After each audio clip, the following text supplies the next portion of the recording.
İngiltere Kralı parlamentoyu feshetmeli ve yeni seçim çağrısında bulunmalı. Amerika, İngiliz halkını zalim hükümetten kurtarmalı. Tommy Robinson özgür bırakılsın. Bu ifadeler bir İngiliz siyasetçiye ait değil. Bu ifadeleri kullanan kişi dünyanın en zengin iş insanı olarak gösterilen X'in ve Tesla'nın sahibi Elon Musk. Amerika'daki yeni yönetimde yer alması beklenen Elon Musk, uzun süredir sahibi olduğu X platformu üzerinden İngiliz hükümetini ve Başbakan Keir Starmer'ı hedef alan açıklamalarda bulunuyor. Musk, İngiltere'de geçen yaz yaşanan aşırı sağcı şiddet olaylarının arkasındaki kişi olarak gösterilen Tommy Robinson'a da destek açıklamalarında bulundu. Bir sosyal medya kullanıcısının İngiltere Kralı'na yaptığı parlamentoyu feshet ve yeni seçim çağrısında bulun açıklamasına da cevap vererek evet dedi. Peki Elon Musk'ın bir sosyal medya platformu üzerinden İngiltere hükümetini hedef alması ne anlama geliyor? Musk'ın dünya görüşü ve sahip olduğu fikirler X'in algoritmasını nasıl etkiliyor? Düşünce ve ifade özgürlüğü nasıl etkiliyor? So I think when we look at the kind of Twitter period, so before Elon Musk took over the company, we saw a lot of progressive social movements, activist groups, and also political parties using Twitter in two key ways.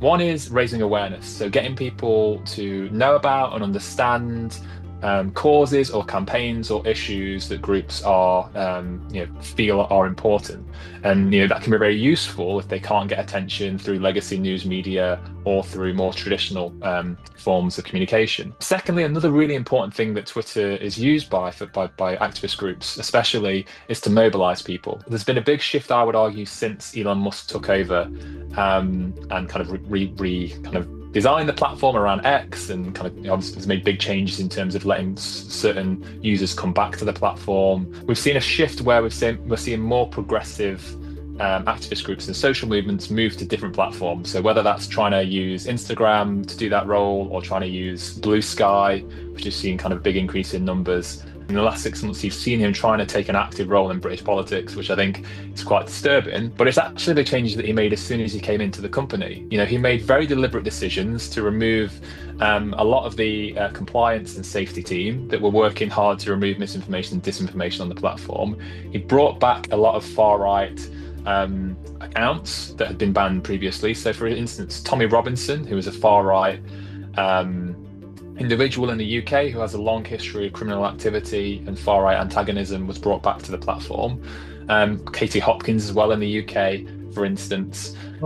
So again, we're seeing these individuals who have quite problematic, and we're going to see the UK is shortly going to pass the online safety bill. The EU has the Digital Services Act.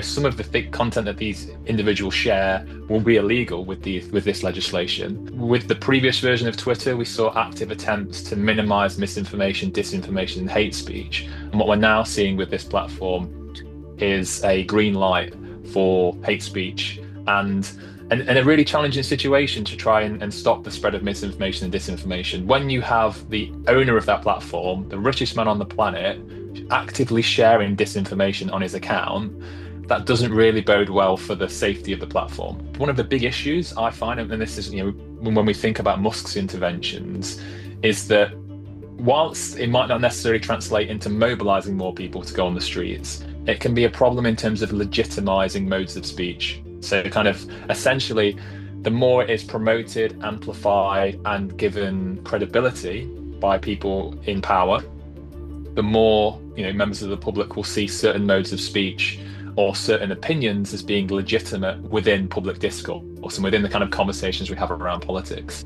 Whilst there is no hard evidence to support this, people have reported his posts being amplified and prioritized on that newsfeed algorithm, being promoted to people, which again, it's problematic when many of the things that he's sharing are factually incorrect or designed to really rile up and antagonize people. I mean, he described the situation in the summer we just spoke about as a civil war was coming to the UK. It's been a massive sea change from that point where we have these social platforms seeking to stop harmful speech being spread on their platforms to the owner of this platform actively sharing hate speech and misinformation and disinformation in a way that could really exacerbate very difficult situations in the UK. Now, again, we kind of get to, for the UK, this is kind of, I suppose, a similar moment for the British media to consider how do we cover Elon Musk?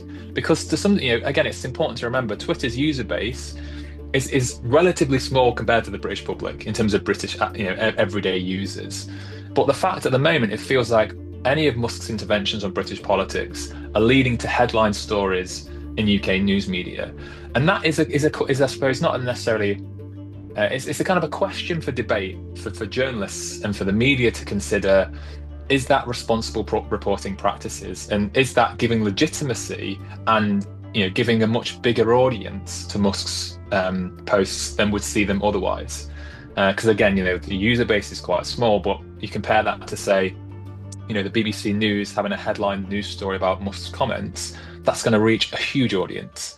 And I think you're absolutely going to see a situation once the Online Safety Act is put into law, where Musk will surely come into contravention with it.